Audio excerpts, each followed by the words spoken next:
Salam Jeda 3 Menit. Saudara-saudariku, hari ini Senin Pekan Biasa pertama tahun A garis miring genap. Dalam Injil Markus 1 ayat 14 sampai dengan 20 dikisahkan tentang panggilan 4 murid pertama. Pada saat Yesus tampil perdana di Galilea, dia memanggil 4 murid pertama. Ada pandangan yang cukup populer di kalangan bangsa Yahudi, yaitu jika Mesias datang, dia akan membentuk komunitas. Dengan demikian, yang dilakukan Yesus untuk mencari murid dapat dipandang sebagai pemenuhan harapan tersebut. Yesus melihat dan memanggil 2 bersaudara Simon dan Andreas untuk menjadi pengikutnya. Setelah itu, bersama kedua murid barunya, Yesus memanggil lagi 2 bersaudara, Yakobus dan Yohanes. Keempat murid pertama ini sedang menjala ikan di danau. Profesi mereka sama, yaitu nelayan.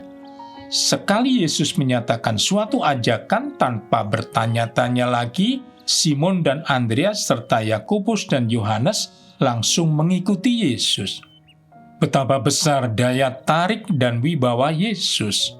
Mungkinkah di sini ada pengaruh kuat pandangan populer tentang Mesias politik?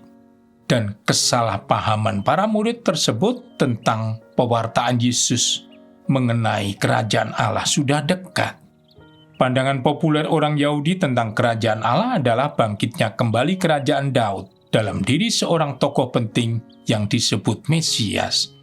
Itulah sebabnya mengapa panggilan dan jawabannya berlangsung begitu cepat, mudah, dan seakan-akan tanpa kesulitan. 4 murid pertama itu langsung menanggapi panggilan Yesus. Bahkan mereka bergegas meninggalkan pekerjaan mereka sebagai nelayan. Secara harafiah, menjadi pengikut berarti ikut berjalan di belakangnya. Rupanya dalam tradisi rabinis guru-guru Yahudi, ada kebiasaan bahwa si murid secara harafiah berjalan di belakang sang guru untuk mengikuti kemanapun dia pergi. Dengan demikian, jika keempat murid tersebut menjadi pengikut Yesus, hal itu berarti mereka harus meninggalkan pekerjaan dan keluarganya. Sebab mereka harus berjalan di belakang Yesus, mengikuti kemanapun Yesus pergi.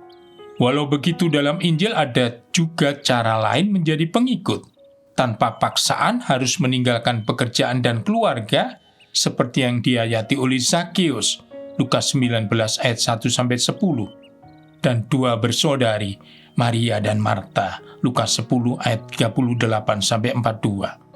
Pesan Injil hari ini, jangan memaksa orang menjadi pengikut Yesus, sebab Yesus sendirilah yang akan memanggil dan memilih para pengikutnya. Lalu bagaimana dengan kewajiban misi? Karya misioner hanya menawarkan, bukan memasarkan, apalagi memaksakan. Berkat Tuhan dan salam jeda 3 menit.